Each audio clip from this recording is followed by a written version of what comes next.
Ah, Bueno, bienvenidas, bienvenidos, ¿no? Somos puras mujeres, bienvenidas todas. Estamos muy contentas de estar hoy con ustedes y poder platicar de este trabajo tan bonito que comenzamos en Guadalajara, pero que se enlazó hasta Ecuador. Y bueno, queremos compartir con ustedes cómo la autoetnografía nos reunió, pero también nos entramó a pesar de las distancias, ¿no? Me va a tocar estar un poco de moderadora. Vamos a tratar de ser concretas para que sea más conversación y no exposición.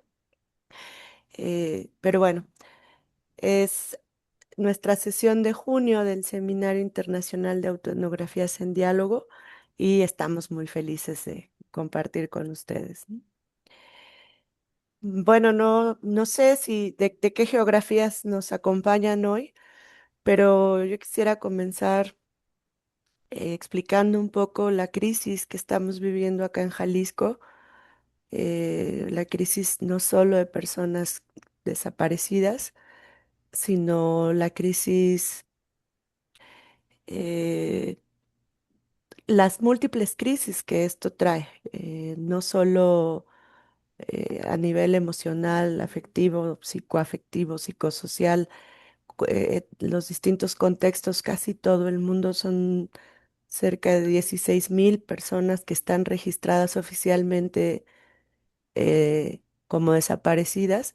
Y lo digo así porque son el número oficial, eso no significa que sea el número exacto. Esto también trae una crisis forense, ¿no? Hay un montón de personas sin identificar en el sistema forense. Y bueno, es un problema que nos atañe a todas y en el que nos sentimos con la esperanza de convocar a más personas. Algo que a mí me ha tocado experimentar es que la gran mayoría de la gente se asusta tanto que prefiere no saber y que prefiere como esconder un poco la cabeza. A mí misma me pasó en algún momento, ¿no? Como decir, sí es un terrible asunto, pero no es mi asunto.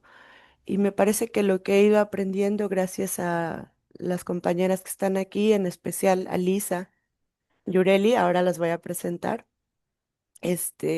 Pues es justo eso, que es un asunto, que es un problema que nos atañe, nos incumbe a todas y que desde lo que sea que hagamos hay que prestar atención y atenderlo, ¿no? Bueno, ahora sí, les platico, soy Olivia Penilla, trabajo en ITESO, la burra por delante. Me dedico al psicoanálisis y me dedico a acompañar en la medida de lo posible procesos, personas, sufrimientos. Trabajo en el departamento de psicología y me he dedicado a la autoetnografía hace tiempo. También nos acompaña Yureli del Rocío González Rodríguez, antropóloga por la Universidad de Guadalajara. Forma parte del Departamento de Red de Comunidades Solidarias del Centro de Paz del DIF Jalisco. Bueno, ella me abrió la puerta, ya les contaré. Ha coordinado e impulsado proyectos territoriales en diferentes municipios del estado. Además, ha acompañado a familias de personas desaparecidas desde el año 2017. Tiene el compromiso firme de sembrar esperanza en contextos de dolor y propiciar caminos hacia la paz comunitaria. Gracias, Yureli, por estar acá. muchas gracias. Está con nosotros Alisa Cuevas, es licenciada en Administración de Empresas, es mamá buscadora desde 2017. Es verdaderamente una incansable activista por los derechos humanos. Yo diría que con especial énfasis en niñas, niños, adolescentes y jóvenes. Insiste que hay que incluir la J al NNA.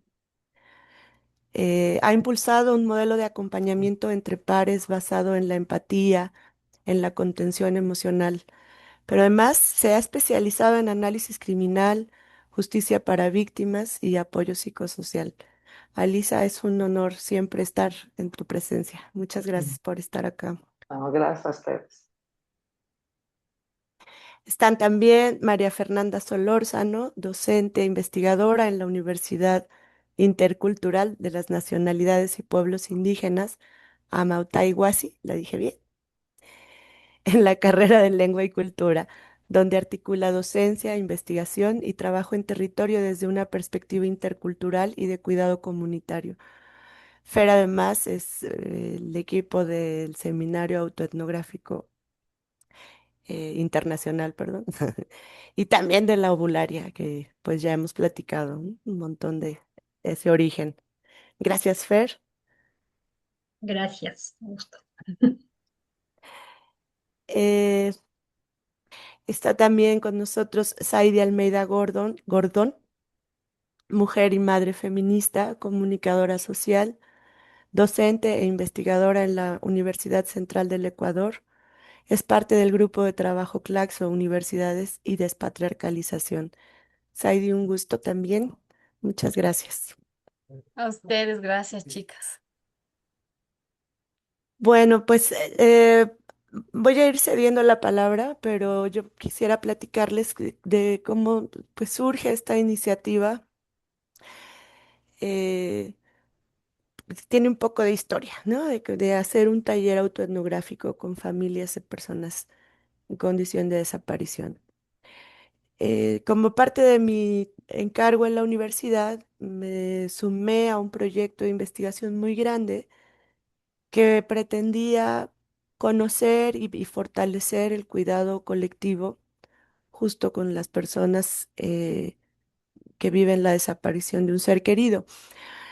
Pero a mí me angustiaba mucho pues no saber desde dónde generar una pregunta, ¿no? Como que me parecía ridículo eh, plantearla desde mi escritorio.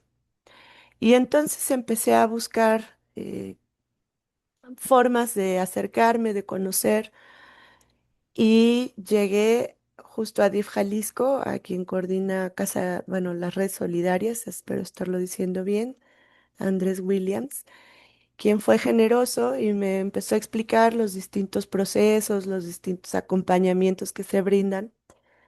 Acá en Jalisco hay un programa que se llama Acompañar la ausencia y que tiene como distintas formas de acompañamiento eh, con estas personas. Y entre las cosas que me dijo que estaba proponiéndose por arrancar era un taller autoetnográfico. Y yo dije, allí, invítame allí, ¿no? Eso es lo que quiero apoyar, ¿no? Y me dijo, está muy bien porque justo, pues nosotros no hemos hecho un taller de autoetnografía, creemos que es una herramienta muy potente en donde las personas puedan reconocerse en su biografía y reconocerse entre sí, pero reconocerse como agentes políticos que son, ¿no? Eh, y yo decía, claro que sí, yo sí he participado en varios talleres, he acompañado varios procesos, entonces me encanta la idea. Y me dijo, te voy a presentar la encargada del taller. Y dije, pues antes de que me la presentes hay que preguntarle, ¿no? Si ella quiere que esté. Así conocí a Yureli, quien me abrió la puerta y empezamos a pensar juntas cómo hacer este taller. Y bueno, le voy a ceder la palabra ahora a Yureli y que nos platique. Muchas gracias, maestra. Bueno, pues de entrada quiero agradecerles a todas, a las personas que están presentes y que nos van a escuchar en este viaje que tuvimos de la autoetnografía con familias de personas desaparecidas, pero principalmente pues a la maestra y a las maestras del Ecuador que pues que nos permiten contar esta historia al mundo, porque eh, para para los que somos acompañantes de familias de personas desaparecidas, es importante como que el mundo escuche el trabajo que se hace, no como reconocimiento, sino como ese ejemplo que tenemos en México para sobrellevar la problemática de la desaparición. Entonces, pues muchísimas gracias a todas. Bueno, pues sí,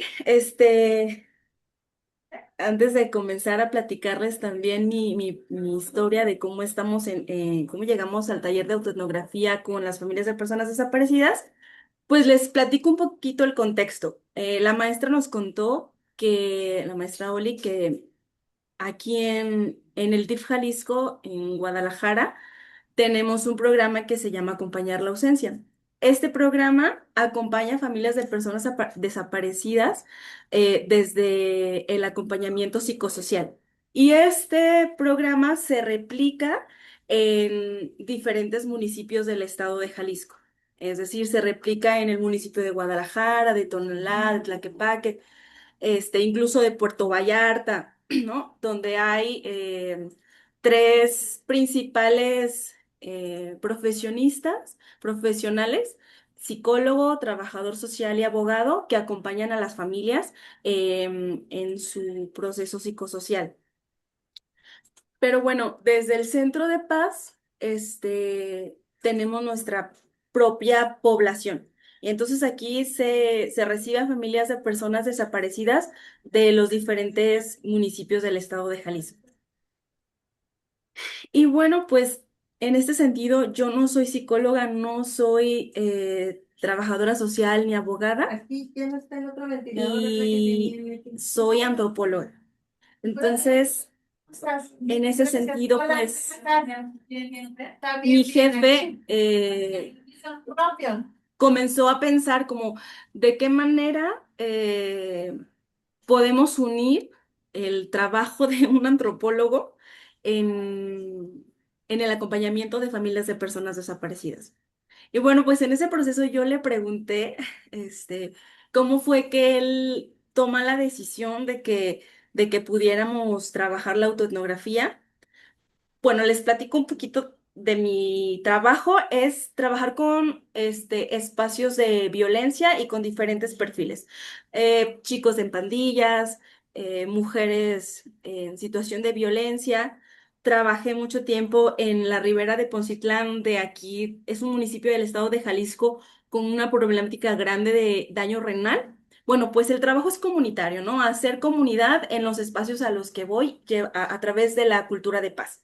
Ese fue mi trabajo por mucho tiempo. Y en ese sentido, pues yo realizaba trabajo sí de escritura con las mujeres, principalmente con los niños, eh, pero jamás trabajé la autoetnografía, ¿no? Así como pensando a que fuera autoetnografía. Entonces, mi jefe, Andrés Williams, me dice, oye, sé que los antropólogos trabajan con la autoetnografía.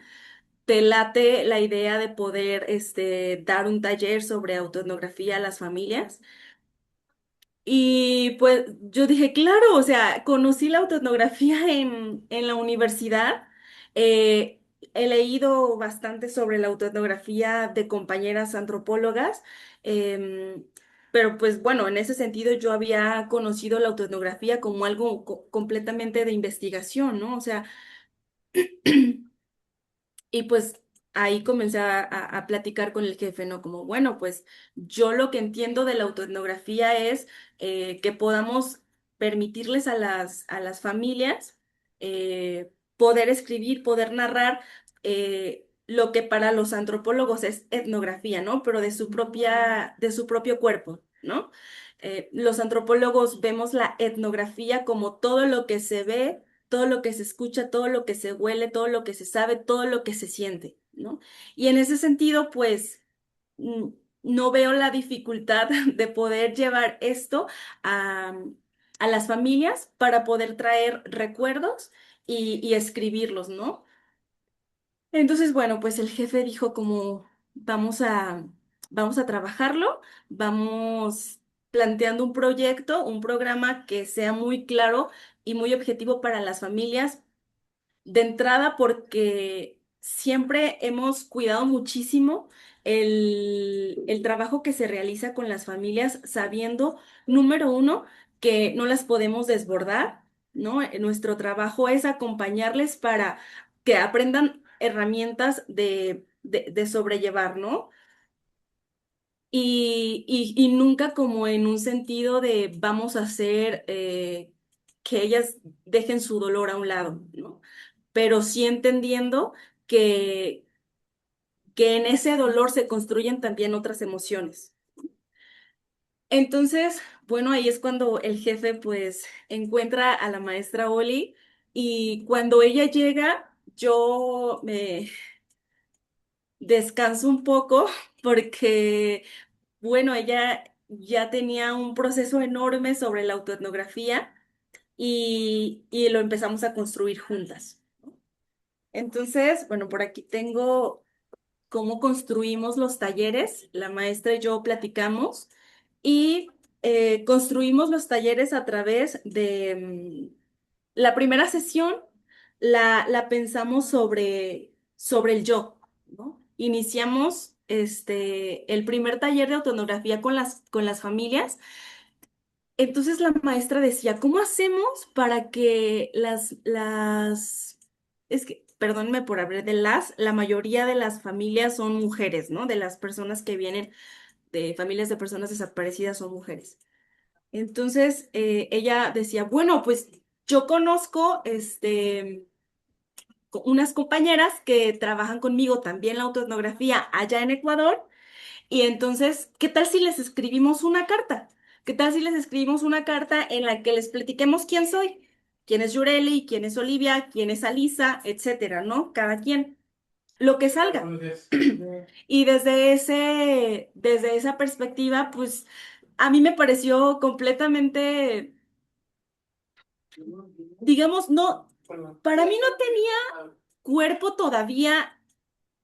No, pues solamente era, ok, vamos a escribir una carta a unas chicas que sí existen, hasta ahí, ¿verdad? Entonces, bueno, ese fue el primer taller, ¿no? Escribir la carta de quién soy a las compañeras de Ecuador. En ese primer taller, las, la mayoría de las personas estuvo muy emocionada porque la idea era escribir las cartas, pero escucharnos, ¿no? O sea, es decir, que leímos la carta de cada una que le envía a las compañeras de Ecuador y entonces ahí nos conocimos, ¿no? Yureli leyó su propia carta, la maestra Oli leyó su carta, etcétera. Y bueno, ahí quedó, nos quedamos con las cartas y dejamos tareas. Siempre dejamos tareas porque, bueno, quisiera como que entendiéramos que muchas de las chicas y de las señoras que estuvieron en el taller de autoetnografía, por ahí la maestra está proyectando, perdón, las fotos de los talleres. Este, muchas de ellas, a ver, había señoras que no sabían escribir, ¿no? Y que la mayor parte de las veces la maestra Oli fue quien ayudaba a redactar a las señoras. Entonces, así como, a ver, ¿le quieres escribir una carta? Dígame, a ver, ¿quién es fulanita? ¿A qué se dedica? ¿Cuáles son sus principales pasatiempos? Y entonces ahí comenzábamos a hacer como la redacción, ¿no? Y y ya, guardábamos, ahí está por ahí proyectándose bueno, ya pasó, una de las cartas, esa es mi carta, este, pero así cada una de las señoras, escribió, ¿no? Bueno, les decía, hicimos siempre dejar una tarea. Luego era a la mejor para ellas un poco como, pero ¿por qué tarea? Bueno, para nosotras era importante que pudieran ir a sus casas a traer este recuerdo, pues, ¿no? Para no llegar en blanco al día del taller y no saber qué escribir, porque ya de por sí es difícil para todos, o no sé si para ustedes, esta parte de la hoja en blanco, pues para nosotras era importante que ellas se llevaran esta tarea de ir a recordar y de pensar qué poder escribir. Entonces, en este primer taller, les dejamos de tarea que pudieran ir a pensar en su infancia. ¿no? Y que tenían que traer de tarea los dulces que más les gustaba cuando eran niños o niñas. Entonces ya pues ellas fueron a pensar como, los dulces, cuando yo era niña, ¿no? Bueno, entonces viene el siguiente taller el cual fue sobre, pues literalmente la infancia. Hicimos juegos, jugamos, probamos, como les decía, para los antropólogos, pues nos es muy importante todos los sentidos. Entonces, hubo señoras que trajeron, digo, las compañeras que hay en el Ecuador, no sé qué dulces haya por allá, pero acá, por ejemplo, hay banderitas mexicanas de coco, ¿no? Que eran muy características de cuando eras niña, tamarindos, ¿no? Palanquetas, que eran dulces muy típicos mexicanos, y entonces las señoras pues fueron a pensar sobre su niñez, ¿no? Y salieron cosas tan enriquecedoras.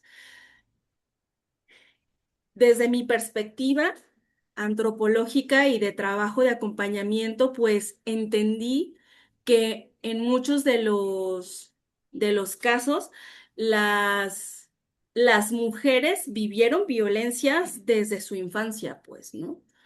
Y eso también es importante para mí como acompañante y como trabajadora de familias de personas desaparecidas, porque entonces yo tengo que identificar que es un contexto en el que se vive diariamente la violencia, ¿no? Claramente que no en todos los casos, pero sí en la mayoría de los casos, ¿no? Porque pues ahí ya salieron cuestiones de la niñez muy específicas. Y bueno, antes de continuar, quiero platicarles, la maestra está proyectando un pequeño mural que hacíamos al final de todas las sesiones, en la que hacíamos como una reflexividad de lo que nos hizo sentir lo que escuchábamos de las compañeras, ¿no? Entonces, por ejemplo, cuando comíamos el dulce, la idea era, vamos a escribir sobre nuestra infancia. Todas escribíamos, comentábamos, o más bien leíamos nuestro escrito, y una vez que eso pasaba, todas íbamos al mural con el plumón a escribir la reflexión o la reflexividad que nos dejaba el escrito de las demás. Siempre hablando desde el yo y de lo que a mí me hacía sentir, ¿no? No como eh, tal cual, digamos, estas reglas no escritas de la autoetnografía. Y pues ahí está, por ejemplo, hubo quien no quiso escribir, en ese momento no podía escribir algo, pero sí decía, voy a dejar un dibujo, ¿no? Un corazón, lo que fuera. Bueno, en la siguiente sesión la hablamos sobre la juventud, de tal forma que la tarea fue recordar a nuestros amores, ¿no? Entonces se fueron a escribir sobre los amores, y el día que vinimos a hablar sobre la juventud, em, ya ellas traían, ¿no? Este pensamiento de su juventud, de quién eran sus amores. La realidad es que nos enfrentamos que los amores son no solo en la juventud, y no solamente son amores de verano, ¿no? De enamoramiento, sino que tu amor puede ser también tu hijo desaparecido, tu esposo desaparecido, etcétera. Tenemos por ahí, yo recuerdo como una anécdota, el día que fue el taller con la compañera Lisa, pues ese día fue un día muy especial para ella, y ella ya nos contará si tiene la oportunidad, y si no, pues fue un día en el que, pues literalmente ya no escribimos, ya no platicamos, porque lo importante de ese día fue escucharnos, ¿no? Porque al final las compañeras ya habían escrito sobre sus amores, y ese día lo que hicimos fue escucharnos, ¿no? Eran 8 grupos que estaban divididos por colores: verde, beige, blanco, rosita, dorado. Entonces, olvidé los otros 3 colores. Este, pero bueno, en en cada uno de los grupos había pues especificaciones, ¿no? Que se iban dando de las escrituras y de los recuerdos, pues muy específicos, ¿no? Bueno, pues el día que hablamos sobre juventud, ese día eh, llevamos flores, perdón, comimos chocolates. Hubo quien recordó literalmente cómo se enamoró de su esposo. Hubo quien contó, pues, como les digo, el amor que le tenía a sus hijos. Hubo quien dijo, mi único amor es mi mamá, ¿no? El amor más grande que tengo hasta el día de hoy es el de mi mamá. Este, Me uno en eso. Ahorita les cuento mi propia experiencia.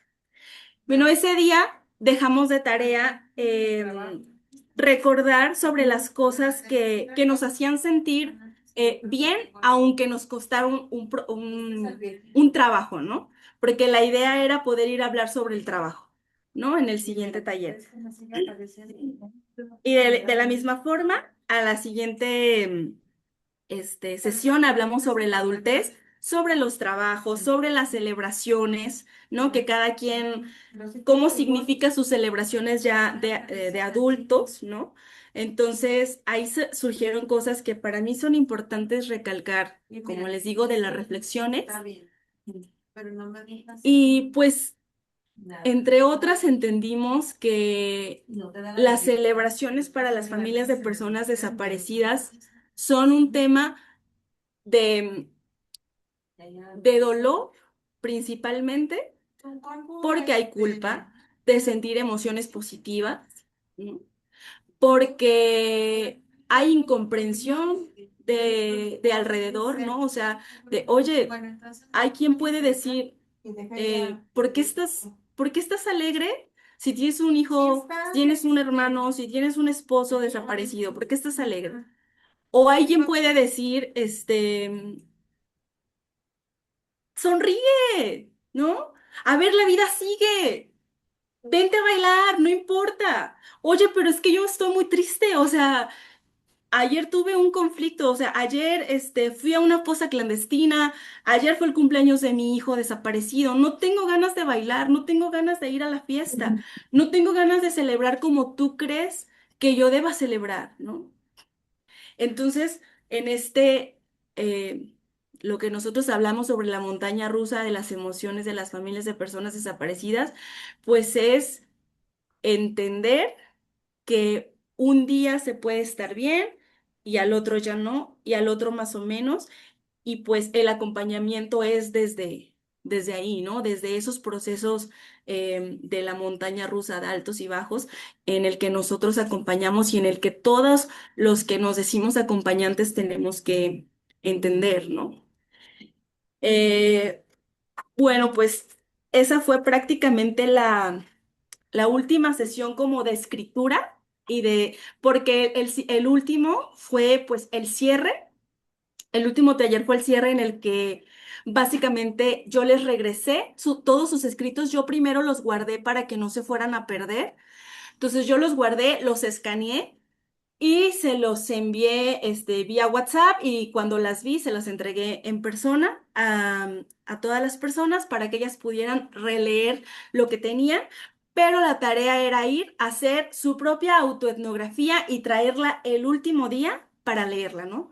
¿Por qué? Porque ya habíamos tenido 5 meses de trabajo en el que podían las señoras y los señores poder escribir sobre pues sobre toda su vida, ¿no? Hablamos de su niñez, hablamos de su adolescencia, de su juventud y de muchas emociones que giraron en torno a eso, pero también de recuerdos, ¿no?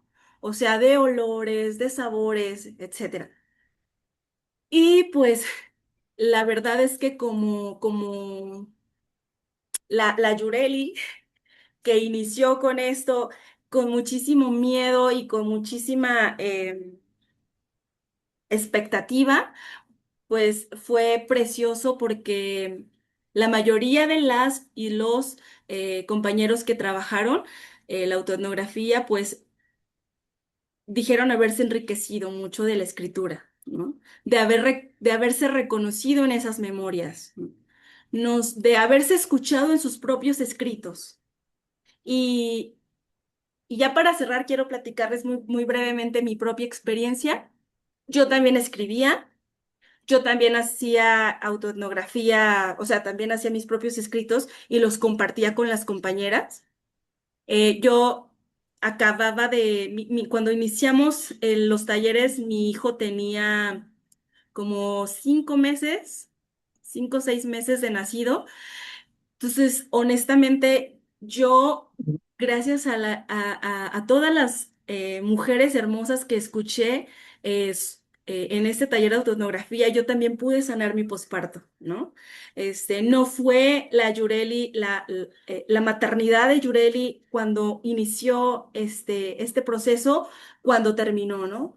Al final yo entendí que esa Yureli, pues se murió en el parto, ¿no? Pero que re- renació una nueva, ¿no? Y que en ese tiempo yo viví mi duelo, ¿no? El duelo de esa Yureli, ¿no? Entonces, muchos de mis escritos fueron sobre eso, ¿no? Sobre mi hijo, sobre mi yo de antes, sobre mi yo de ahora, ¿no? Y yo, pues, agradezco no solamente a las compañeras y a los compañeros que vivieron la autoetnografía conmigo, sino a la autoetnografía misma, porque la escritura sí es terapéutica. Y pues con eso quiero cerrar. Muchas gracias. Gracias, Yureli. Yo, bueno, yo quisiera compartirles un poco qué rondaba en mi cabeza en ese momento. Yo decía, eh, cuando pensaba, vamos a armar el taller, 8 sesiones, digo, perdón, 5 sesiones, 8 grupos diferentes, y yo con compromisos en la universidad que no me dejaban acompañar a Yureli en todos los grupos, solo estuve en dos.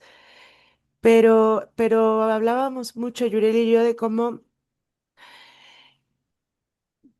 pues sí, como, de cómo recolocarnos todas y todos en momentos distintos de la vida, ¿no? Y entonces tratábamos como de dar alguna pista, ¿no? Pues dulces, canciones, y quiero decir que muchas y muchos compañeros hacían la tarea, digo, no hacían la tarea, pero no importaba, ¿no? O sea, en realidad no importaba si escribían o no escribían, porque el tema era poderlo recordar. Y al llegar a la sesión poníamos canciones, o comíamos dulces, o jugábamos, ¿no? Eh, y empezábamos a compartir. Yo creo que lo más bello que yo aprendí con la ovularia y que sigo promoviendo ahora es que la autoetnografía se comparte, tiene este momento de estar con otras y otros en donde hablamos de la propia vida, ¿no? Y eso es bellísimo, al menos así me lo parece. Pero pues está Lisa que nos podría contar cómo lo vivió ella. Ella sí era la alumna cumplida. Yo recuerdo que Mm. la alumna del taller, ¿eh? que llevaba siempre la tarea. Me acuerdo perfecto de las sesiones del amor. Alisa nos dijo Dios y mis 5 hijos. Me acuerdo siempre de esa. Pero me acordaría de todas, ¿no? Un día nos dijo, ay, no van a leer mis 10 páginas que escribí. Yo, si quieres, sí, las leemos con mucho gusto. Bueno, las dejo con Alisa. Mm, Hola. ¿Cómo empieza? Ahorita estaba escribiendo y lo último que escribí, escuchando a Yureli, que puse que mi yo de antes de la desaparición de mi primer hijo, al yo de la desaparición de mi segundo hijo, a mi yo actual es muy diferente, ¿no? Eh, Creo que el de ahora con tanto trabajo que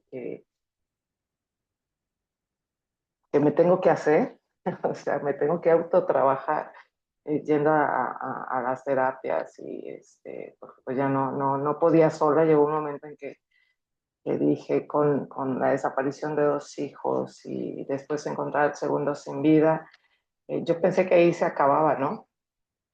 Este, Pero no, creo que me duró muy poquito. El pensar el aquí se acaba, dije, no, aquí empieza algo nuevo. Este, dije, ya me quitaron a dos y ¿qué voy a hacer con los que sí tengo, no? Este, y pues empezamos a trabajar, la verdad que yo siempre digo caí en blandito cuando llegué a DIF. En mi caso, no llego a DIF Jalisco, llego a DIF Guadalajara, porque ahí es a donde me canalizan por la desaparición de mis hijos, que sí se divide a qué municipio te mandan por en donde desapareció tu hijo o donde vives, ¿no?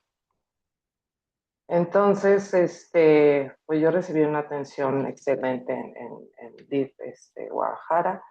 Eh, no entendía ni siquiera para qué me habían invitado. O sea, tú ven, yo decía, yo tenía un concepto de DIF, sí, trabajar con las familias, pero no sabía que había un programa de ausencias. Entonces, bueno, me invitan y me incluyen.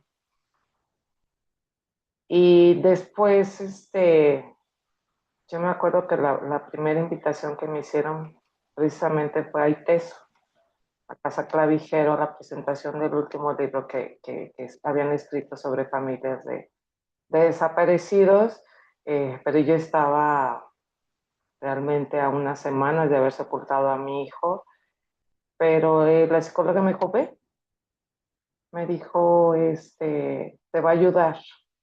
Es cuando yo llego, pues veo mucha gente y veo muchos medios de comunicación y yo es lo que menos quería ver ya. Porque el caso de mi segundo hijo, de Charlie, eh, pues fue un caso muy mediático porque lo desaparecen junto con 8 compañeros de trabajo, entonces fue llamado, digo hasta entonces, y no puedo dejar de nombrarlo, caso call center, ¿no? De mayo del 2023.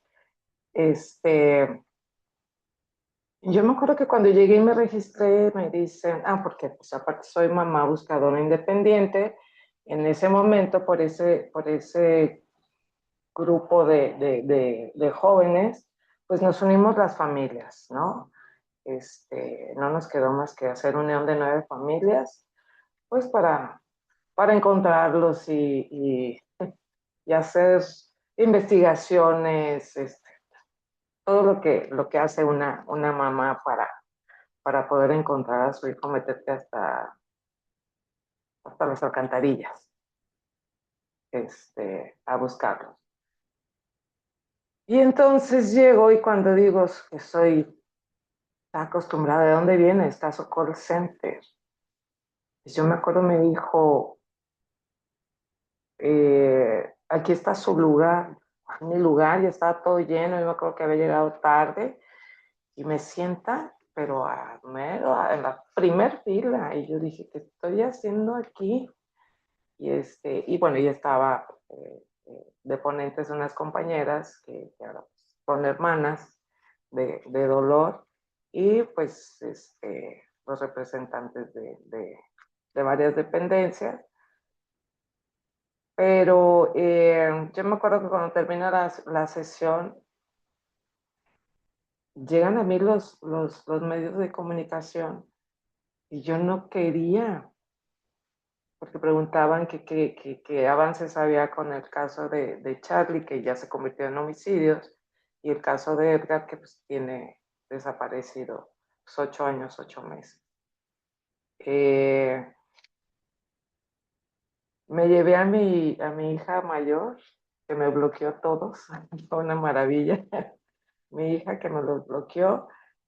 Con algunos medios hice amistad, con otros no, porque pues son muy amarillos o muy rojos, ¿no? Entonces yo dije, no, pues no, ahí no, yo no voy a hacer una chamba. Voy a decirles algo y que distorsionen como suelen distorsionar muchas veces los periodistas pues para hacer una nota llamativa. Pero dije, no, mis hijos no se van a prestar para eso. Y de ahí empecé a conocer otras compañeras que pertenecían a DIF Guadalajara y yo no sabía.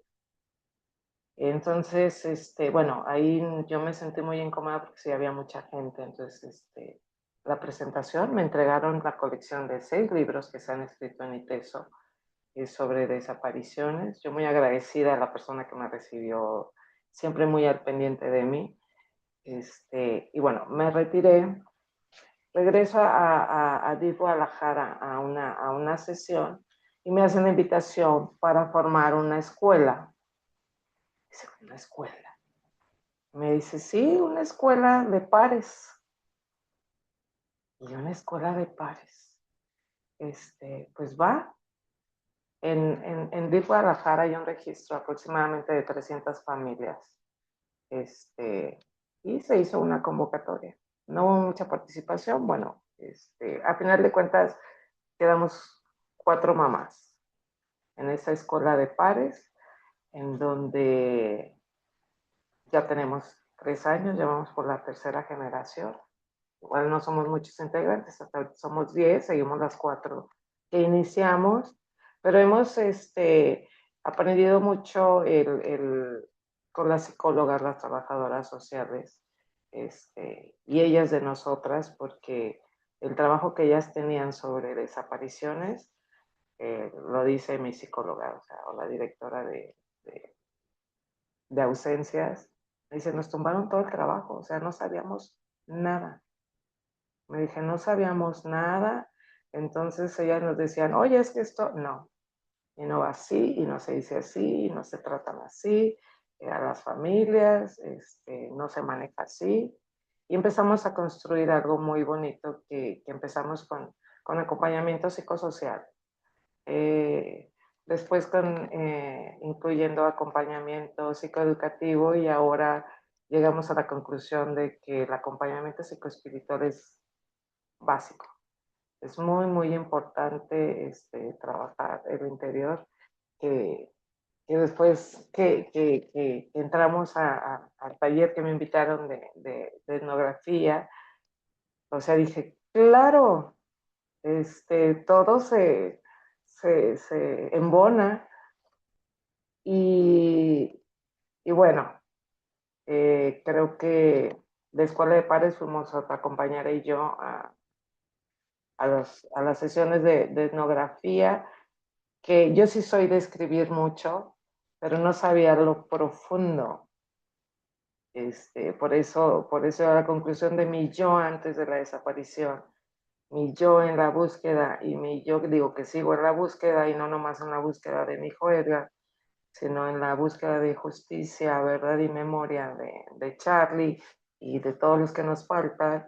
Y como decía Olivia, mi coco son los NNAJ, digo, niños, niñas, adolescentes y juventudes, porque, y creo que las juventudes es muy importante pues el autocuidado y la prevención, sí, desde la infancia en temas y no nomás de desaparición, es el autocuidado de que puedas estar expuesto pues a ser violentado, ¿no? Abusado, a tener tentaciones de muchas cosas. Entonces prepararlos y lo mejor posible a las infancias, porque siempre digo, yo ya tengo más pasado que futuro, entonces los, los, los NNAJ pues, tienen toda una vida por delante, entonces hay que darles todas las herramientas que nosotras adquirimos con las sesiones o a tantos talleres que hemos hecho o he hecho, tengo que hablar en primera persona, pues replicarlo, ¿no? A las cuidadoras y mucho más a los niños, niñas, adolescentes y juventudes. Cuesta mucho trabajo, que, bueno, en mi caminar me ha costado mucho trabajo que el gobierno nos volteara a ver. Apenas ahora este gobierno, volteó a ver a las familias buscadoras, se agradece mucho.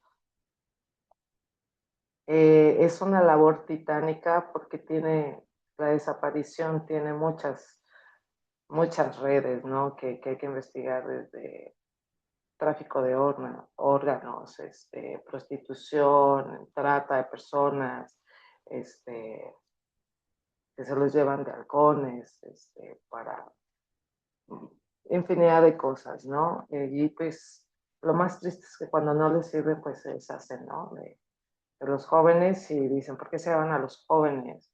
Pues es lo que sobra en México, ¿no? Desgraciadamente los jóvenes, pero ahorita, como ya estamos con el autocuidado y la prevención de los jóvenes, pues están más alertas. Pero ahora sí que la delincuencia se está yendo por los más chiquitos, ¿no? Hemos tenido casos de 9 años, ¿no? Hasta 12, me incluyo, mis hijas, ¿no? También han tenido intento de secuestro, las dos, la pequeña cuando tenía 11 años, la otra de 20. Eh, entonces, lo que la salvó, bueno, la chica porque iba yo. Y yo sí dije, pues primero me matas a mí antes de tocar a mí. Y la grande, bueno, sí, ella sí con todo lo que uno platica con ellas y de que estén alertas. Es muy feo vivir alerta todo el tiempo.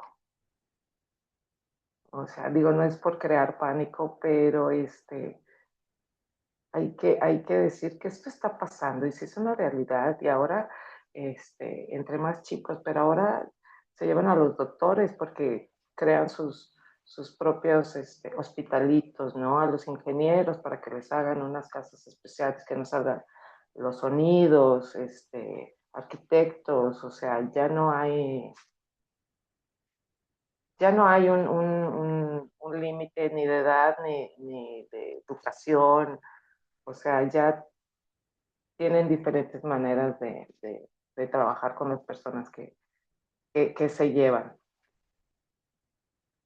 Pero digo que la yo de ahora es con tanto trabajo que he hecho y el escribir más y la autoetnografía, pues el ver los matices desde el dolor, aprender a recordar, o sea, si te metiste a la alcantarilla, pero no te, recordar es meterte y nada más ver, pero cuando escribes y cierras tus ojos, el olor que había, las personas que había, a todo lo que ves dentro y fuera de la alcantarilla, en las calles.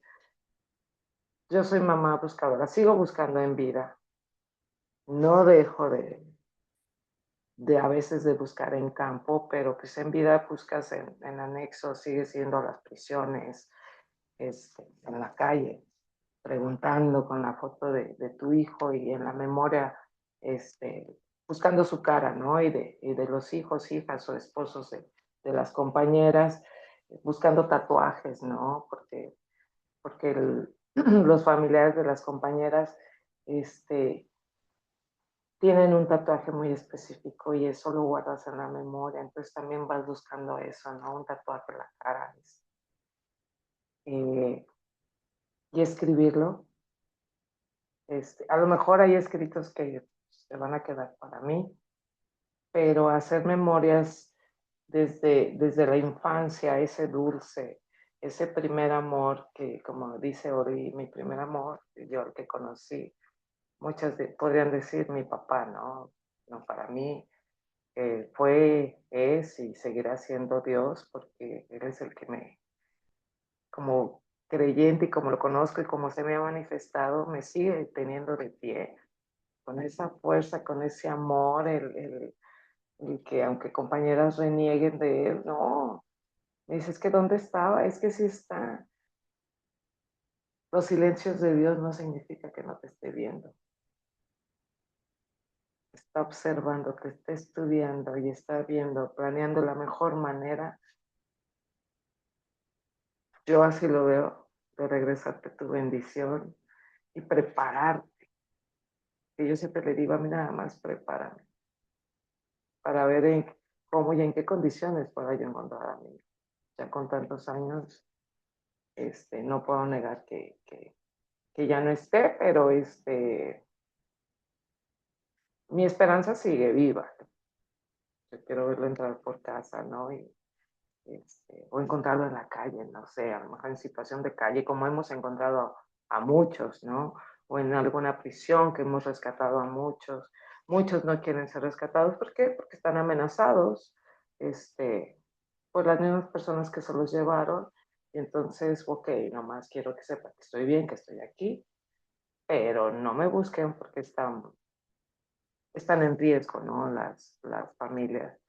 Eh, por eso es algo muy importante el ser buscadora independiente, el no poner en riesgo absolutamente a nadie. A las que van con un colectivo, pues no te pones en riesgo, pues todas. Entonces yo siempre digo que sola llamo menos la atención, pero aunque tengan que esconder mis chinos, este, aunque tenga que esconder mis chinos, de hecho de esconder mis chinos, hice un escrito, hicimos una brigada en diciembre invernal para las personas en situación de calle, ¿no? Ya sabes, alimento y abrigo y eso. Y en una de esas se para un señor, don Jesús, y me dice, señora, sigue buscando a su hijo. Y yo dije, he visto tanta gente en tantos años que no recuerdo a todos, pero les acordó de mí. Y me dijo, nos conocimos afuera del hospital civil. Me dijo, nos sentamos los dos en la banqueta y nos compartimos un lonche. Digo, porque estaba cansada yo de caminar y compartimos un lonche y yo empezamos a platicar, él platicándome parte de su vida, él por qué lo llevó a ser una persona de calle y él preguntándome de mis hijos, ¿no? Y el escribir y describir ese yo de ese momento y leerme me hizo sentir así como, qué padre. O sea, una que te dicen, ¿cómo no te da miedo? No, no te da miedo, porque la gente sabe que vas con todo el amor de madre buscando a tu familiar y no vas haciendo daño ni ofendiendo. Entonces, dentro de todas esas personas en situación de calle, a mí me cobijaron, ¿no? Y si ven mis pulseras, muchos son regalos de personas que no conozco y me las regalan, ¿no? En la calle. Y rosarios, Pepita, estamos con usted, o sea, los chavos, los limpiabrisas, y detallar el quién se te acercó, cómo se te acercó, las palabras que te dijeron de aliento, y las palabras desagradables contra los delincuentes, ¿no? Que se llevan a sus personas, hijos de eso no sé qué, y te dicen una letanía. Le dije, los tiempos de uno no son los de Dios, entonces yo soy paciente.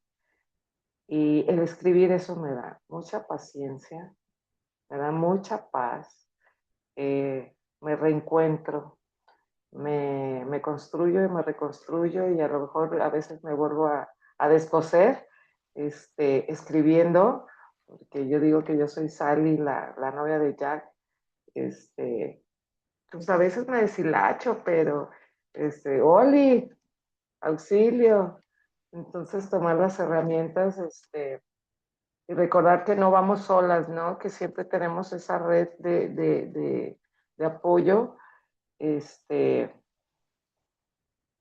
esa red de apoyo y esa red que también puedo tejer conmigo al escribir y volver a dar otra vez aire, porque se vale, si también me caigo y me rompo de vez en cuando, porque a veces me saturo de muchas cosas llevando 4 carpetas de investigación, ¿no?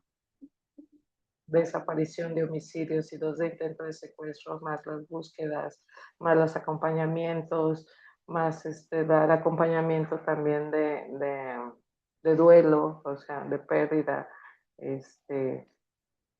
Pues el día se me hace corto, me falta llevar la casa, ¿no? Trabajar, mis hijas, estar al pendiente, sí, y seguir los trámites que tengo que hacer en todas las dependencias, audiencias.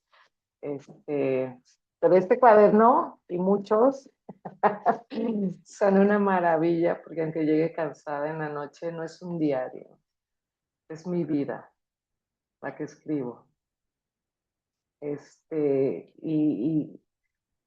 Y para mí el escribir siempre ha sido mágico, pero el saber todo lo que ustedes nos enseñan sobre la autoetnografía, el observar, el oler, el cierra tus ojos, el saborea, el toca, es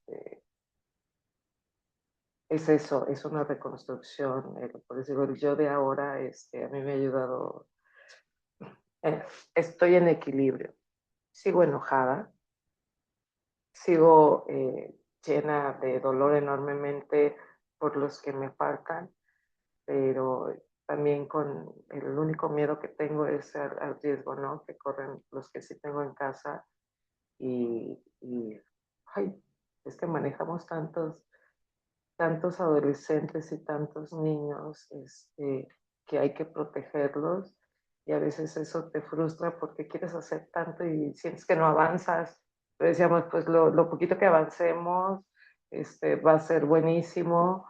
Siempre invito a mis compañeras y a mis compañeros que intenten la etnografía porque te cambia al menos esto.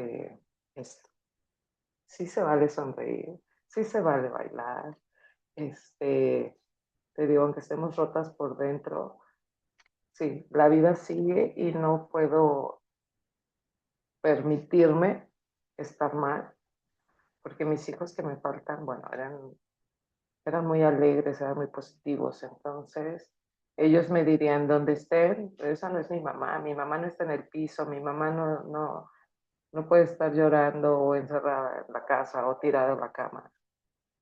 Su mamá todo el tiempo está en acción y me encanta estar en acción y me encanta acompañar y me encanta aprender y estar aquí y compartir y lo que yo pueda aportar, espero que sí sea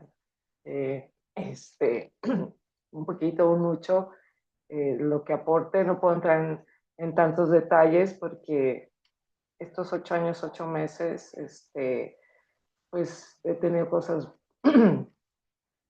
muy, muy duras, ¿no? El dar vida a un hijo y después encontrarlo, eh, pues no, hecho pedazos, porque así lo encontré, dentro de una bolsa, junto con sus compañeros.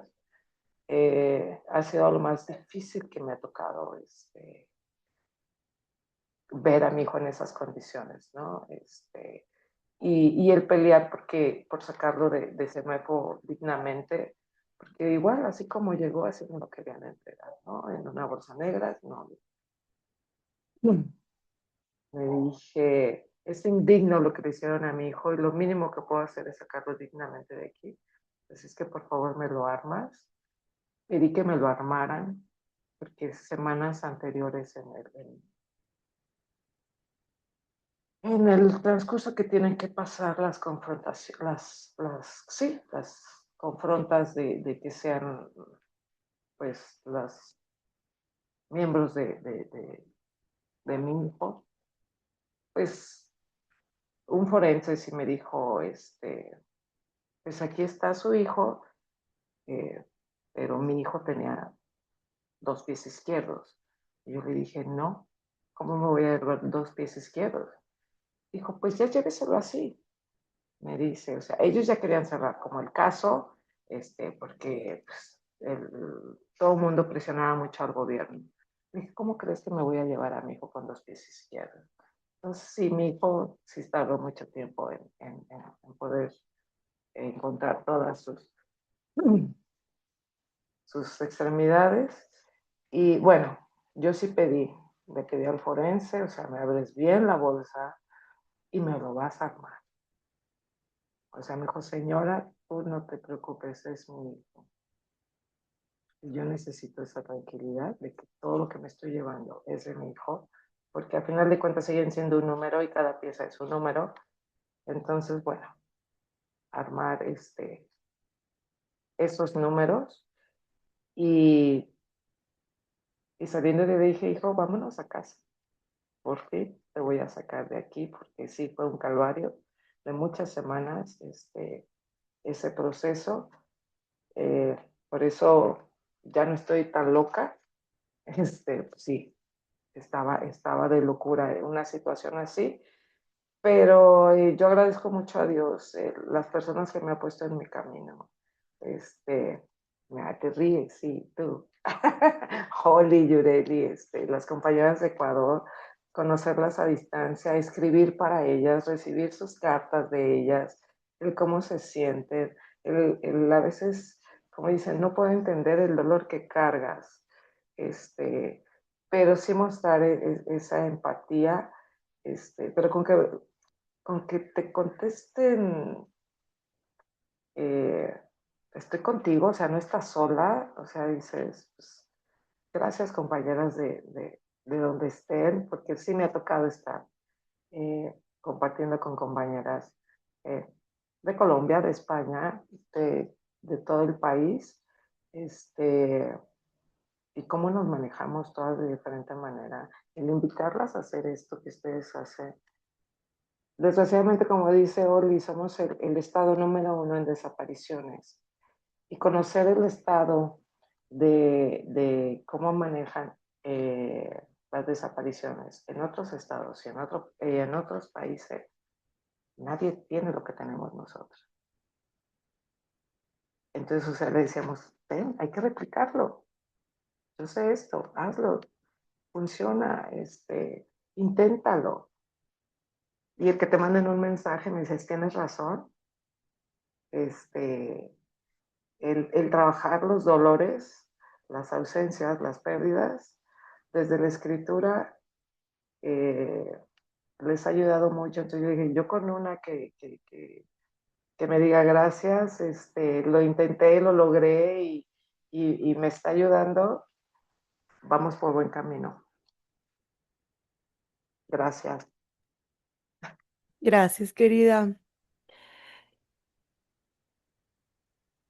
Me quedé pensando mucho, sintiendo mucho y recordando mucho, ¿no? Este proceso del taller fue para mí muy poderoso.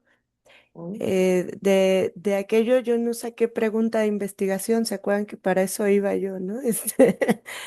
Saqué un proceso personal, dos amigas primero e investigadoras que pues ahora me acompañan, ¿no? En este proceso de pensar juntas cuáles son las necesidades sobre cuidados y qué acciones podemos hacer juntas. Pero bueno, me voy a regresar a la primera sesión donde me acuerdo que yo dije, Dios, ¿cómo hacemos? ¿Cómo nos presentamos? Muchas de ellas ya se conocen. Presentar como en un rollo así academicoide, pues no se me antojaba.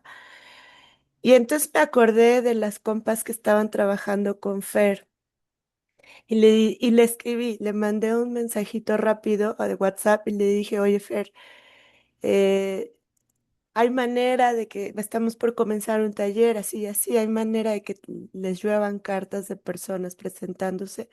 Para mí era importante porque cuando yo las había escuchado en foros públicos, lo primero que decían, soy fulana de tal, mi hijo es fulano, o mi hija, o mi hermano, desapareció en tal lugar.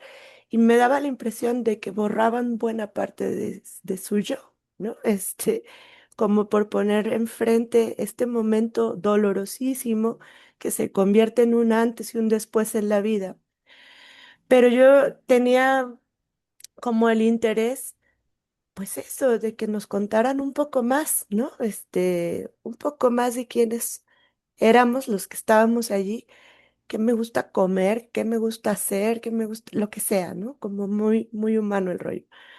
Y Fer dijo, sí, adelante. Pues les llovieron, no me acuerdo cuántas cartas fueron, pero llovieron cartas a Ecuador. Gracias a Fer, a Saidi y a las demás compañeras que las recibieron y bueno, que nos cuenten ahora ellas su proceso.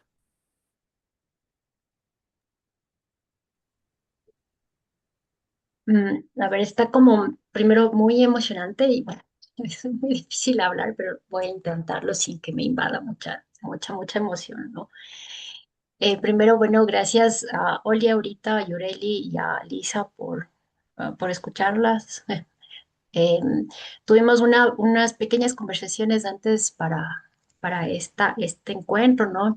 Ya pudimos conocernos así en Zoom, que fue una súper alegría porque, claro, las habíamos leído, pero nunca tuvimos la oportunidad de vernos, aunque sea en Zoom o de conocernos físicamente, ¿no?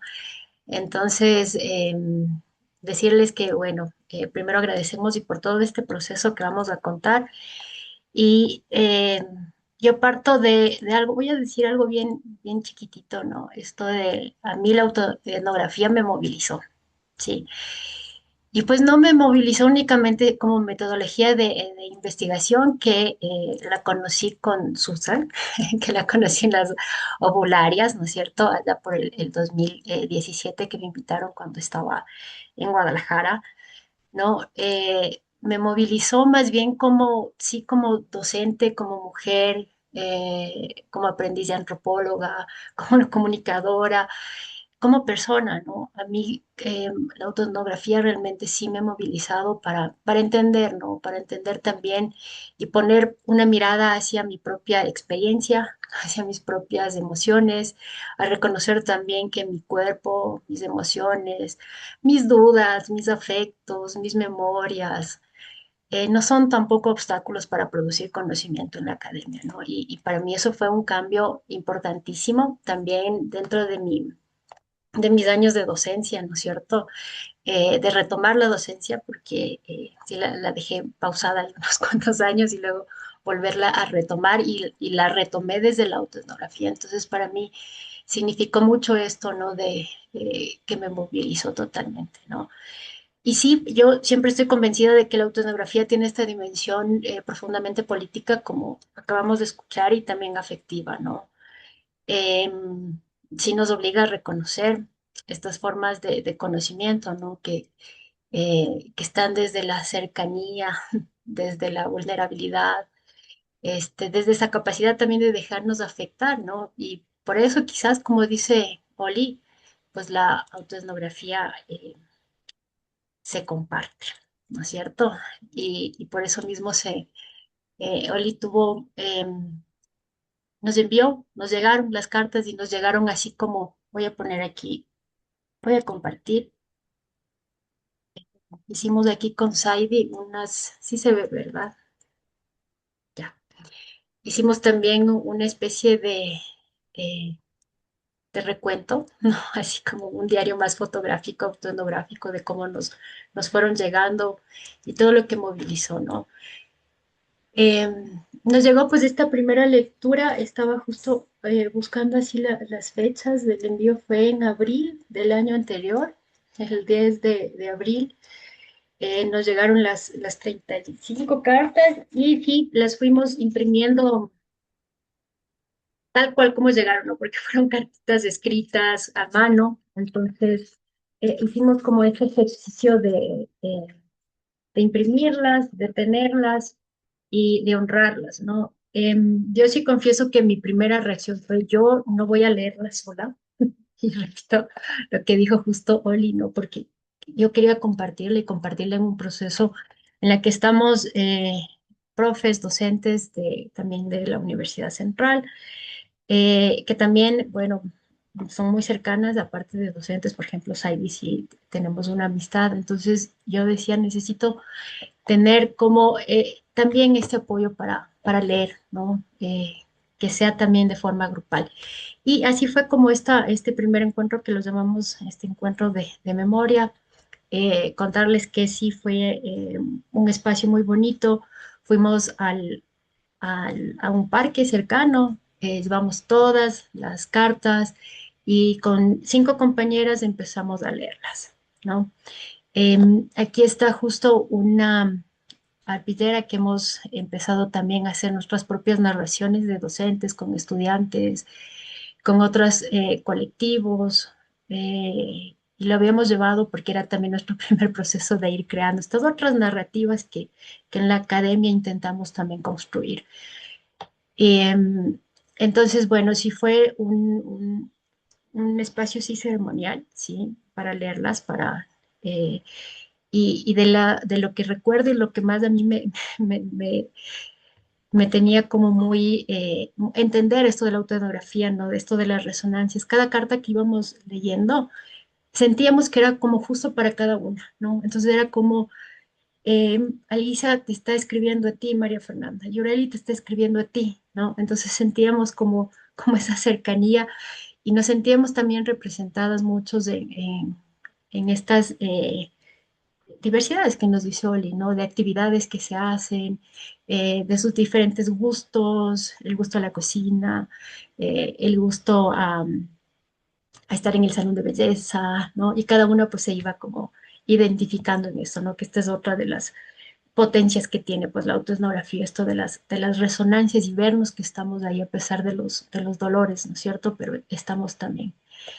Entonces esta fue como nuestra primera lectura, ¿no? Muy emotiva, muy sentida, que sí estuvimos con, creo yo, necesitamos hacerlo en un espacio así de juntanza y de contención, ¿no? Ahí un poco vamos contando para no alargarme yo. Y Saidi, si quieres. Sí, chicas, bueno, ya he respirado porque estaba también con un nudito acá en la garganta que no me iba a dejar hablar, pero ya, bueno, por ahí sí también me desbordo, sé que me van a entender.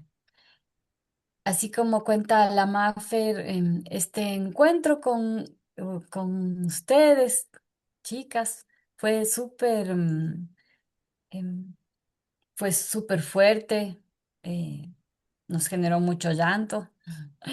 Y en ese proceso también como de abrazarnos, creo que fue un abrazo también desde México, ¿no? Las cartas empezaron a ser parte de esta tela, de esta manta que nosotras también estábamos un poco explorando para contar memorias y conectarnos también con otros procesos. Entonces, las cartas ahí estaban en esta, generándonos también esta compañía, ¿no? Ya no podíamos, la Maffer, bueno, es como la guardiana de las cartas, como ven, le tiene súper ahí bien cuidaditas, em, pero siempre está ahí, ¿no? Acompañándonos en estos otros procesos. Fue como una decisión también ahí que nos nació desde ese momento de encontrarnos con ustedes por medio de la escritura. Entonces dijimos, vamos, o sea, las cartas ya eran como ya parte de las acciones que estábamos haciendo en ese entonces y generamos este otro espacio de encuentro como de, a ver, llevemos a las cartas, era así como ya em, eran ya como integrantes más del proceso que nosotras estábamos en ese momento, ¿no? Entonces dijimos, vamos ahora, ¿a dónde nos vamos, no? Y dijimos, bueno, vámonos a Peguche, es una comunidad del pueblo Otavalo, acá en Ecuador. Entonces, ahí las compañeras de la comunidad, bueno, tuvieron la apertura de recibirnos en esta biblioteca popular para poder poner, ¿no? Como pueden ver acá en la imagen, hicimos como un tendedero que fue como el primer tendedero que armamos de varios que luego empezaron a generarse, donde las cartas nos han ido acompañando. Entonces, estaba este espacio ahí de como de contención, ¿no es cierto? Decíamos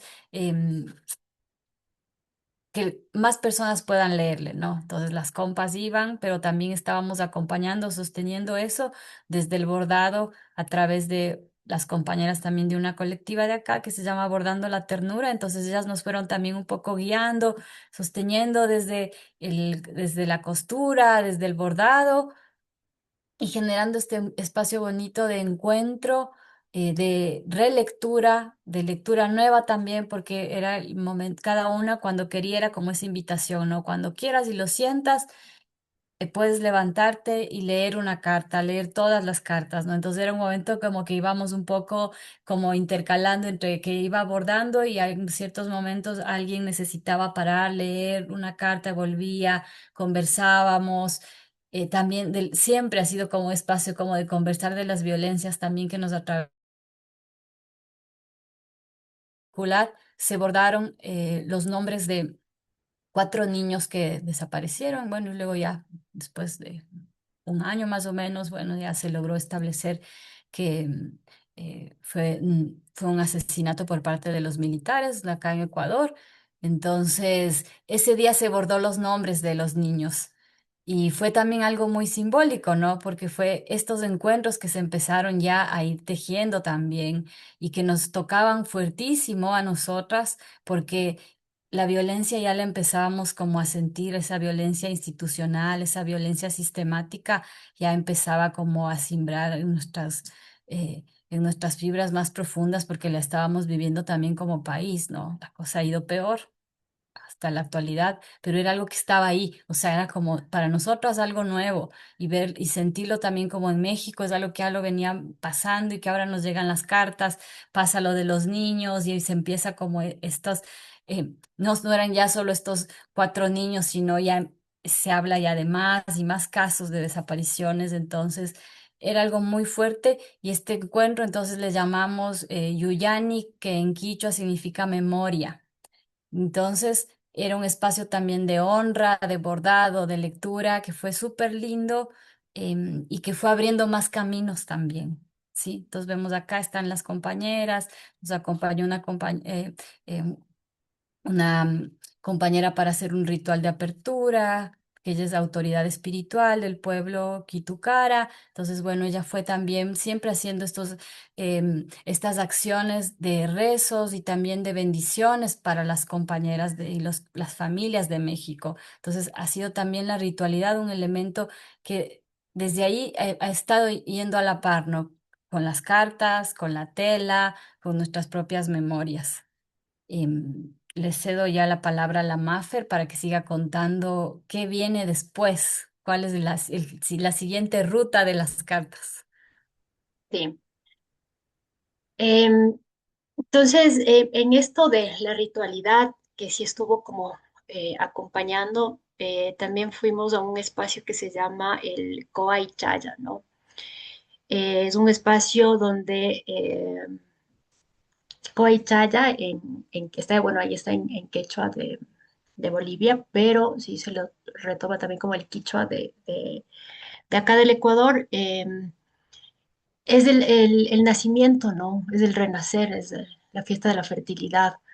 Entonces, las compañeras de la comunidad Tola Chica que pertenecen al pueblo Quitucara, ¿no? Que es creo yo que es una de las grandes no solamente colectiva, sino que logra reunir también a varios diferentes colectivos, desde feministas, desde antirracistas, colectivos que están luchando por derechos, ¿no? Tienen esta ritualidad es el primer viernes de cada mes, ¿no? Es como fortalecer justamente lo sagrado, ¿no? Con los elementos cósmicos, como lo llama Avelina, que es quien está pues aquí como liderando, digamos, este espacio que es autoconvocado, ¿no? Y pues claro, están con los elementos cósmicos, está el fueguito, el taitafuego, la pachamama, la mamayacu, que es el agua, el taitahuayra, que es el viento, ¿no es cierto?, con los elementos. Y pues están en esto de reconocer reconocernos uno en comunidad, en comunión, en un todo, ¿no? Entonces, este espacio eh, que está aquí, pues hemos trabajado también conjuntamente y con las compañeras que les menciono, que es bien abierto también, autoconvocado, es un espacio de encuentros también que se llama de pluriverso también, ¿no? Pero tuvimos la invitación también para hacer estas lecturas, ¿no? Y volvimos a colocar aquí, ¿no? Igual como tendedero, estaban aquí las cartas, recibieron también todas las bendiciones del humo. Y si las personas que estábamos ahí nos acercábamos o nuevamente a leer o a leer. Entonces, esto de las cartas seguían expandiéndose, ¿no? A más espacios, a más lugares, seguían leyéndose, seguían compartiendo, ¿no? Entonces, Este es uno de los espacios que estuvimos y sí lo quisimos como llamar sanar porque fue como este acercamiento a pesar de la lejanía con México, pero sí fue un momento de ritual, de invocación, de reconocernos, de tenerlas ahí, ¿no? A todas las compas. Y, y al compa que escribió la carta porque fue un hombre el que estuvo ese espacio. Y siguen viajando ahí las cartas Heidi. Sí, entonces las cartas ahí ya bien bendecidas por las compañeras. Emprendieron ya vuelo fuera del país, entonces les llevamos a Colombia a un encuentro del GT Claxo, que somos parte de con la MAFER, bueno, y con otras compañeras también de acá, de Ecuador y de varios países de Latinoamérica, que se llama Universidades y Despatriarcalización, nuestro grupo de trabajo. Entonces dijimos, o sea, vamos al Congreso, pero vamos con lo que ahorita somos, pues. ¿Y qué éramos en ese momento y qué seguimos siendo? La autoetnografía. Somos también ya estas cartas, somos también este bordado. Entonces les llevamos allí en la maleta y fueron a Colombia, estuvieron en Bogotá. Mm, Fue un espacio muy lindo. Yo solo quisiera aquí más bien decir que mientras nosotras íbamos leyendo nuestras autoetnografías, que también tocaban otros procesos de vida de cada una de nosotras, estaba este espacio también de lectura, de acercamiento, eh, de estudiantes, profesores, la gente que estaba en el Congreso también como para que se acerque y pueda conocer, ¿no? Esta realidad que no solo le toca a México, sino también a Latinoamérica, al mundo. Entonces fue algo súper lindo y voy casi a repetir lo que nos dijo un estudiante cuando presentamos esto y mientras había a la par una gran movilización en Bogotá, y se escuchaban mucho las bombas y el gas lacrimógeno y bueno, un montón de cosas que estaban pasando en ese momento, eh, así como una efervescencia social que estaba ahí como con mucha fuerza. Y un estudiante se para mientras leíamos y presentábamos también esto, las cartas, y nos dice... afuera están botando, bueno, las bombas lacrimógenas, bueno, todo lo que estaba pasando. Y dice, y ustedes aquí adentro en este espacio también están utilizando estas armas, ¿no? Y nos decía, allí estas cartas son una bomba.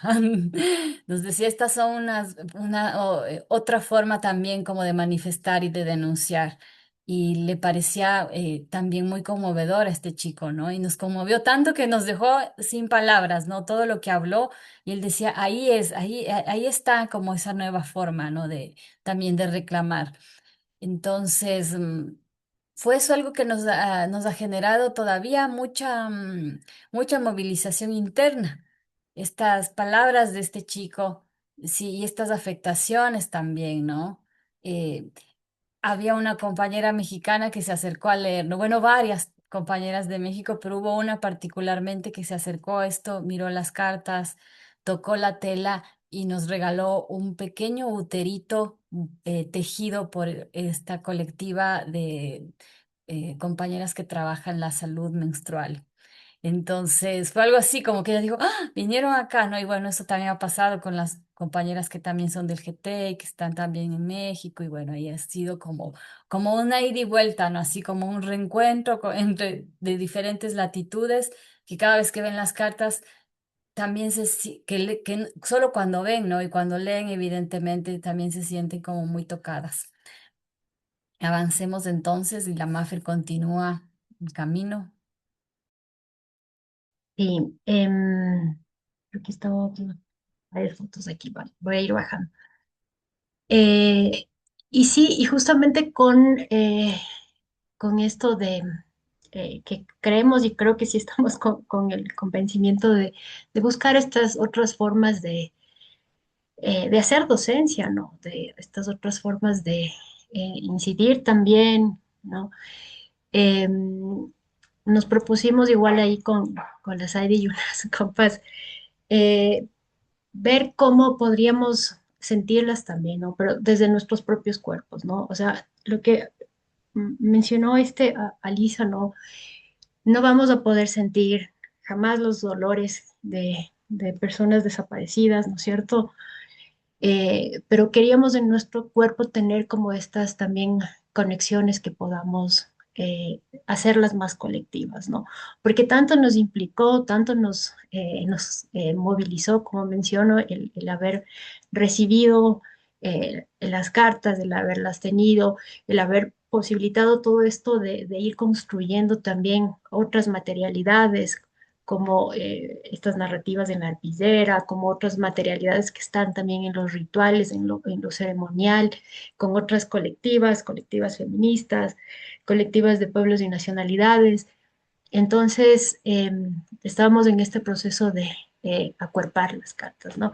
Y aquí creo que yo sí me siento como más invitada porque yo no hago danza, yo no soy una persona que ha tenido como experiencia mucho en la danza, pero me he ido involucrando de a poco justamente en este tema desde desde sentir el cuerpo, ¿no? Desde hacer y escribir también autoetnografía desde la performance. Entonces, sí, la Saidi tiene más experiencia en danza y fue la que me llevó un poco a este tema de experimentar con el cuerpo. Y la primera experiencia que tuvimos fue hacerlo con un texto justo autoetnográfico, ¿no? Que escribimos con la Saidi. Creo que fue en el 2024 que escribimos ese texto, si mal no me equivoco, y lo que hicimos es, ya lo escribimos, ya está ahí, pero ¿cómo podemos tener otras narrativas desde la misma autoetnografía? ¿No? ¿Qué otras posibilidades hay? Y ahí retomamos un poco también las conversaciones y lo que hemos hablado aquí en el seminario y hemos escuchado también a la colega que trabaja autoetnografía argentina, Kirstin Koveltz, que nos hablaba de estas otras formas narrativas que se pueden hacer, ¿no? A través de la danza, de otras diferentes performances. Entonces, hicimos también allí una presentación y con las cartas también quisimos regresar a esto, ¿no? A hacer esta performance, ¿no? Y esto, claro, fue también trabajado con una compañera que hace danza, que se llama Ana Jacome, que ha trabajado mucho el tema también de denuncia, danza denuncia, de los feminicidios aquí en el Ecuador. Entonces, nos sentimos, creo que, convocadas ahora con las cartas a poner ahí el cuerpo, a poner las materialidades, como menciono, que nos estaban convocando en ese momento, ¿no? Entonces, bueno, aquí es la Saidi, aquí en las cartas y aquí a lo lejos soy yo, que está aquí con igual las cartas, con la arpillera que estábamos, ¿no? Eh, Aquí hay algunas otras fotos, las compañeras que hacen danza y las materialidades, ¿no? Que en ese momento estábamos y lo presentamos aquí también cerca de Quito, en un lugar cerca de Quito, un espacio un poco más rural, digamos. Fue convocado con varias compañeras que están en este colectivo también de denuncia de feminicidios, que trabajan también temas feministas, pero también trabajan otras formas de metodologías. Entonces, ahí hicimos nuestra presentación, ¿no? Con todos los nervios y todo, porque creo que para mí es mi segunda presentación de performance, con danza. Entonces, eh, fue ahí como hicimos, ¿no? Como íbamos construyendo. Eh, También llevamos las cartas, también estaban aquí presentes para ser leídas, pero también, sobre todo, sentidas, creo yo, desde nuestros propios cuerpos, ¿no? Expresar lo que en ese momento pues estábamos. Y le paso la Saidi la última, ¿no? Sí, bueno, solo para sumar ahí algunas cositas que ha dicho ya la Mafri, que son parte también de este proceso más personal que lo hemos venido llevando nosotras. em, y ha sido como este acompañamiento de las cartas, ¿no? Que pues, ha sido como las cartas acompañando a nuestros procesos personales y colectivos. Sí, y ha sido como este ejercicio de movilización también y de esas búsquedas, como decía la Mafer, como de encontrarnos con otras formas de sentir pensar, no solo desde nuestros espacios laborales, sino en la vida misma, ¿no?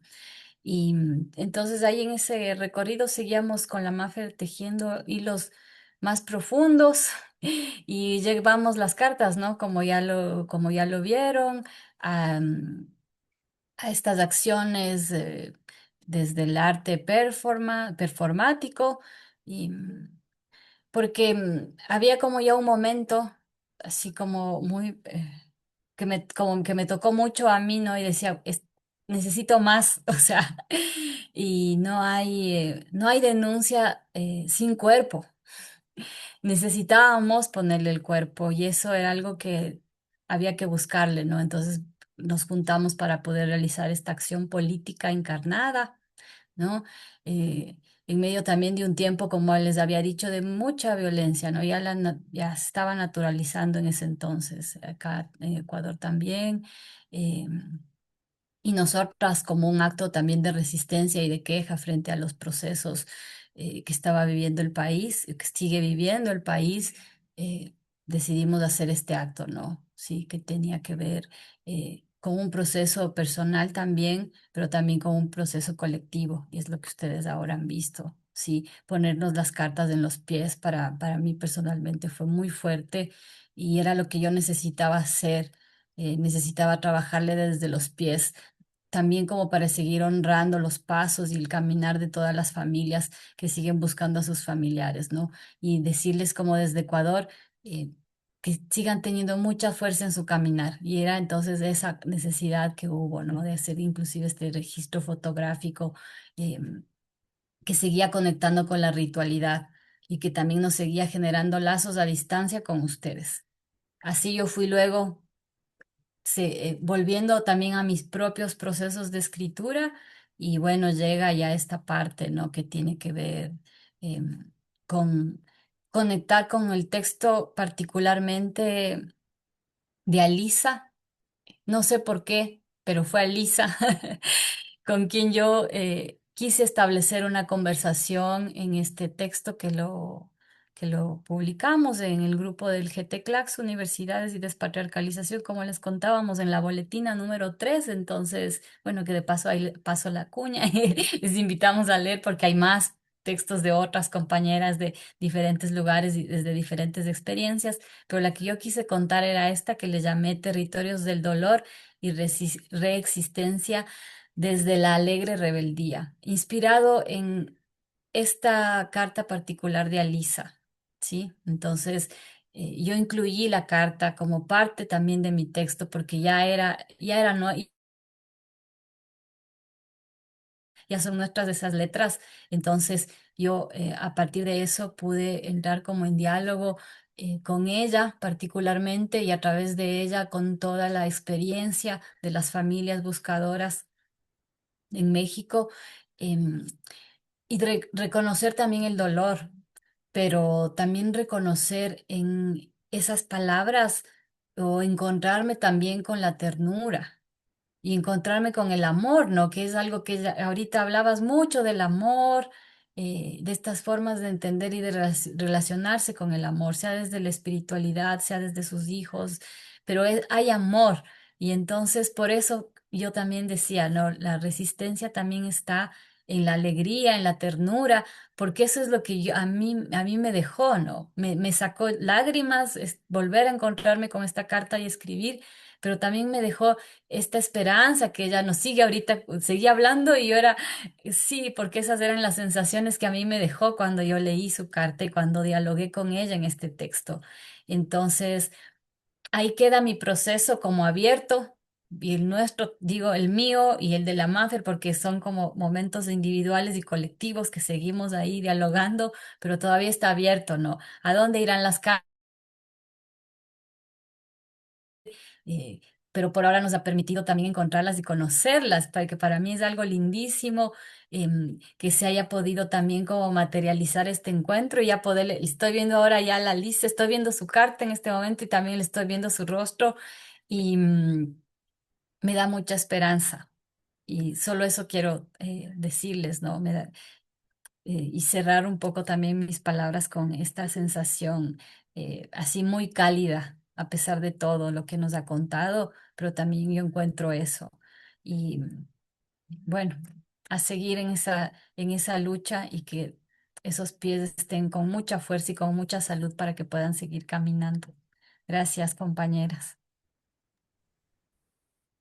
Muchas gracias, Sai y Fer. No solo, no solo por todo lo que nos cuentan ahora, sino por, pues eso, por abrir el corazón, por respondernos, ¿no? Creo que eso sería para nosotros el cierre, platicarles que fue muy poderoso cuando recibimos carta de regreso. eh, las mamás, el papá, decía, o sea que sí existen, pensaban que yo les estaba mintiendo,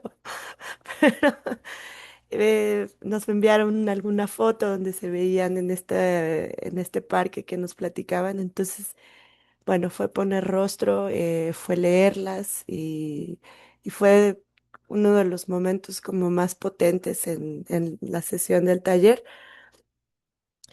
Pues gracias. Yo sé que habrá preguntas, gracias, gracias, Fer. Fer nos está compartiendo el texto en el chat. Eh, Seguramente Alisa, Yureli querrán agregar cosas, pero me gustaría más que dejemos unos minutitos por si alguien quisiera preguntar, quisiera comentar. Si alguien más, quiero decir, quisiera decir algo. Bueno, entonces sí, quien quiera. Ah, sí, también Yureli y Alisa. Venga, Susan, gracias.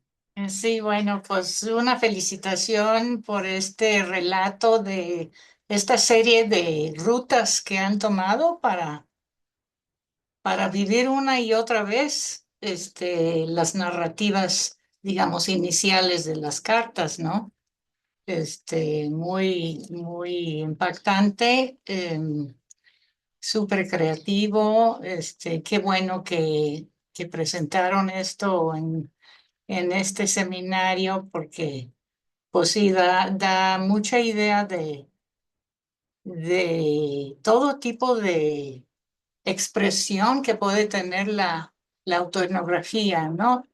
Y que la escritura ha sido central, pero central porque pues, son muchas afectaciones que se están eh, registrando o sea, y también comunicando en colectivo. Entonces, pues me parece maravilloso y muchas, muchas gracias eh, por las presentaciones, los testimonios y todo lo que han sacado aquí. Muchas gracias. Gracias.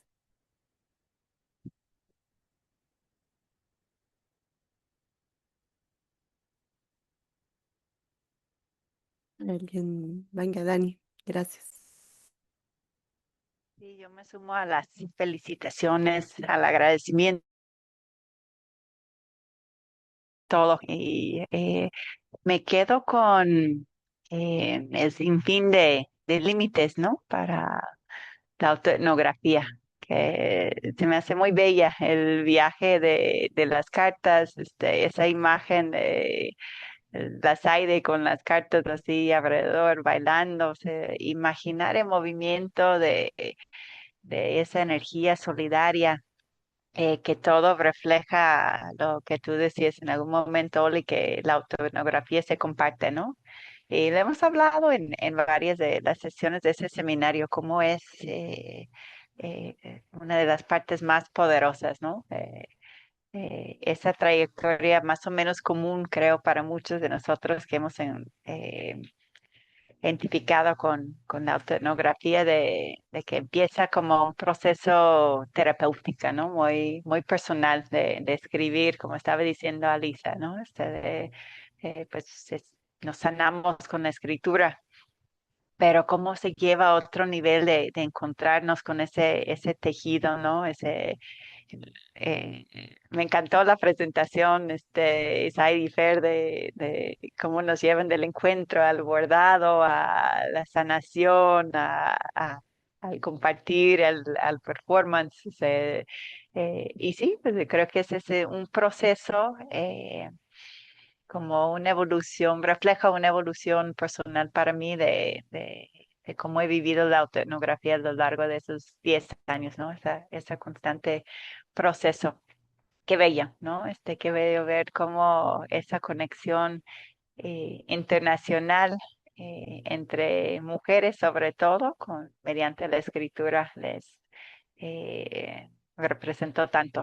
Entonces, me quedo más que agradecerles, ¿no? Por compartirlo con nosotros. Me quedo con la corazón llena y esa misma esperanza que mencionas, Aide. Gracias. Gracias, Dani.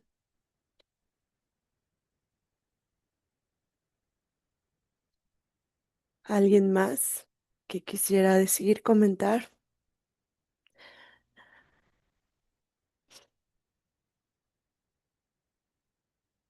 Pues eso, yo profundamente agradecida, con cada una de ustedes. El proceso me parece que continúa, ¿no? Continuamos compartiéndonos, continuamos escribiendo, pero también compartiendo lo que escribimos, lo que vamos sintiendo, rememorando, reconstruyendo, y reelaborando para lo que sigue.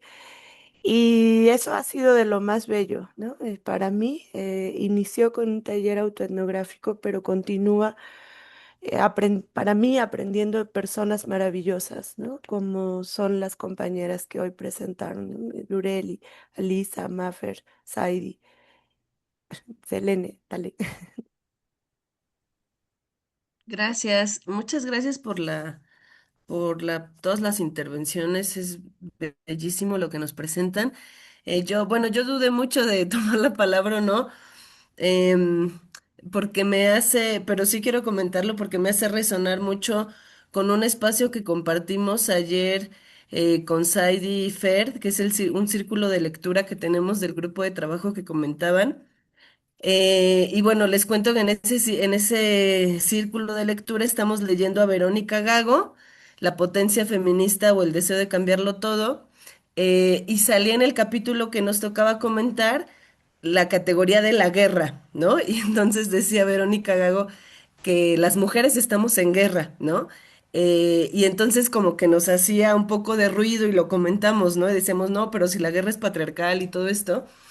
Pero ahorita escuchando a Saidi que contaba cuando estuvimos en Colombia, y que este compañero, cuando ellas expusieron el bordado y las cartas y esto, efectivamente este compañero decía lo de, están allá afuera las papas bomba, pero aquí adentro ustedes también están lanzando estas bombas, ¿no?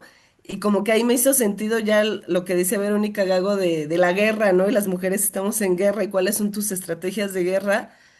Pues ahí está, ¿no? Nuestras estrategias de guerra son tejer comunidad entre desconocidas, ¿no? Estas alianzas insólitas, ¿no? Que nos dicen en Bolivia. Entonces, visto así, pues quizás sirve, ¿no? La idea de la guerra, porque estamos entonces también armándonos entre nosotras, estamos fortaleciéndonos, ¿no? Como que dándonos esa fuerza de te está pasando a ti, pero yo quisiera cargar así un gramito de toda la carga que tú traes, ¿no? Y si para eso sirve la escritura y si para eso sirve que alguien lea, pues yo leo, ¿no? Yo pongo mis ojitos y ahí vamos haciendo como que esa comunidad que se acuerpa en un estado de guerra, ¿no? Porque efectivamente este sistema pues sí nos pone como botín de guerra a las mujeres y a los cuerpos feminizados.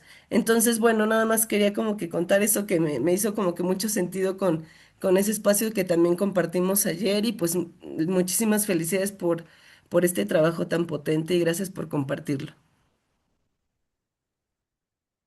Muchas gracias, Elena.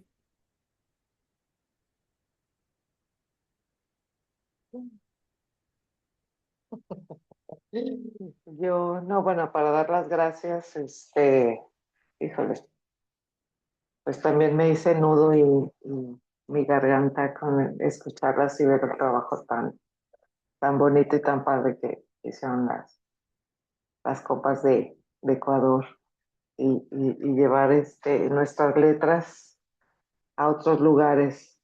Y sí, me encanta seguir tejiendo letras, corazones, emociones, y seguir compartiendo. Yo aquí sigo a sus órdenes y también para sus desórdenes, por favor. Ah. No, que Dios las bendiga, muchas gracias, eh, gracias por el apoyo y el acompañamiento, ojalá un día nos podamos abrazar. No será abrazo virtual, pero los abrazos, para mí, no sabía yo abrazar, ya no quería yo abrazar, pero el camino me ha enseñado a abrazar, tengo que abrazar. El abrazo siempre dice mucho más que lo que yo pueda decir con una palabra. Y sí, me encantaría abrazarlas. Este, si no vienen, vamos. Ah, pongamos algún punto de encuentro. Pero muchas gracias y bendiciones a todas. Pues eso, ¿no? Gracias, gracias a cada una, gracias a todas. Y pues yo suelo decir, no, no estamos solas, no dejemos solas a las familias, empatizar, acercarnos, escuchar, poner los oídos y los ojos y el corazón, ¿no? Gracias, gracias por estar, por compartir. Y pues el seminario regresa en agosto. El 27 de agosto tenemos sesión programada, jueves 27. Ahora que escuchaba a Fer, dije, por alguna razón, bueno, por muchos azares del destino, esta vez fue el viernes primero de mes. Eh, pero bueno, lindo. Que pues que nos acompañe la buena energía, ¿no? En el fin de semana y pues nos volvemos a ver el 27 de agosto, jueves, 11 de la mañana. Ya les hacemos llegar la invitación con el título. Creo que no faltan más avisos, ¿o sí? ¿No? Pues muchas gracias y un abrazo virtual por lo pronto. Sí, abrazos, gracias, Yureli, Oli. Un abrazo, muchas Muchas gracias, gracias, chicas, nos que Gracias a estén vemos. todas. bien. Gracias. Muchas Gracias. gracias desde México. Abracito de corazón a corazón. Gracias. Chao, chao.